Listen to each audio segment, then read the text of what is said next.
Have you ever questioned whether there are undead nuptials?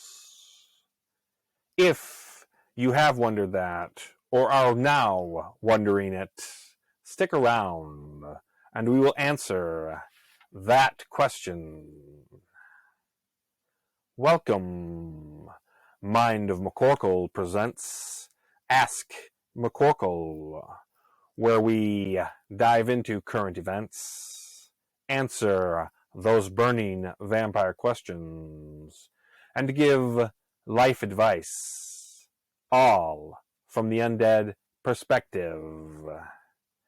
Today, the headline is Biden's Department of Justice says it can vigorously defend religious schools' exemption from anti-LGBTQ discrimination laws.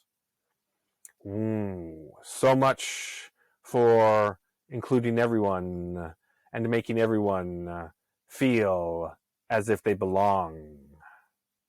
If you exempt an entire group of institutions, such as religious schools, from anti-discrimination laws, isn't that discriminatory in itself? I do believe it is, but that is my opinion. However, since this is my opinion video, I will spout off however I want. Some may say, freedom of religion. Don't tell us what to teach our children, especially if it's religious, and separation of church and state, blah, blah, blah, blah, blah, blah. But is it really necessary or fair to exempt religious schools from anti-discrimination laws? So if your son or daughter is part of the LGBTQ community, they can get picked on and harassed at school based upon their sexual orientation and preference. And that is okay legally?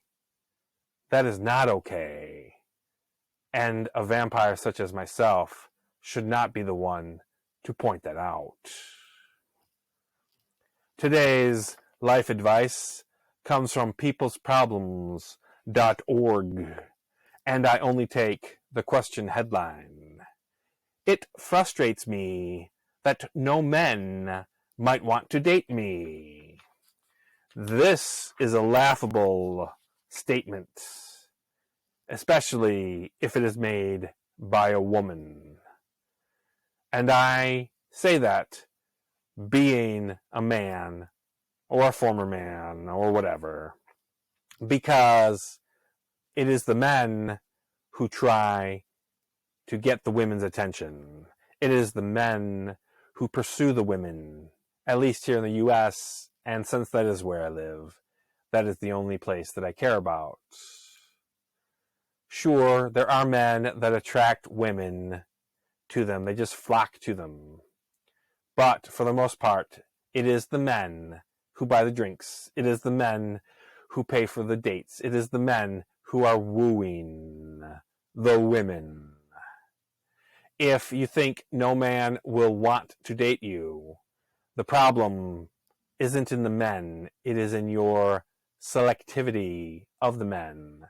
Maybe you have too high of standards, which is a double-edged sword.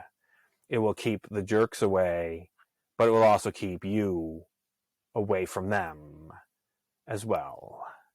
Now, if you really want to go out on dates, and you just want to go on dates, then lower your standards, and they will date you. However, again, that is a double-edged sword, so choose wisely. And today's vampire question: do vampires get married? They might. They don't really feel a religious need to do so. And legally speaking, they are dead. I mean, there are things that vampires can do and do to make sure that they are property owners, that they blend in so that they can stalk and hunt prey easier, so that they can live in houses instead of being in caves or sewers, so they can appear to be people, but they are not. So they can get married, but there's no real legal reason to, and there sure as hell isn't any religious reason to. There are couples that stay together for generations. They have a bond, so they might as well be married, and maybe they did get married.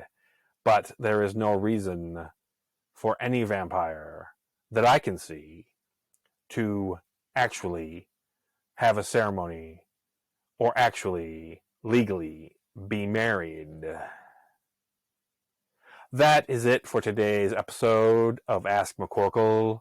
If you have any questions or would like any life advice, leave a comment below and I will get to it. Like, share, and subscribe this video, all my videos, and all my stuff make me go viral. Check out the links in the description, especially that Amazon link. It will take you to an author page where my books, the Anti-Guru books, are listed, as well as the book about me, The Hunter Vampire. Buy them, read them, love them, and I will talk to you again later.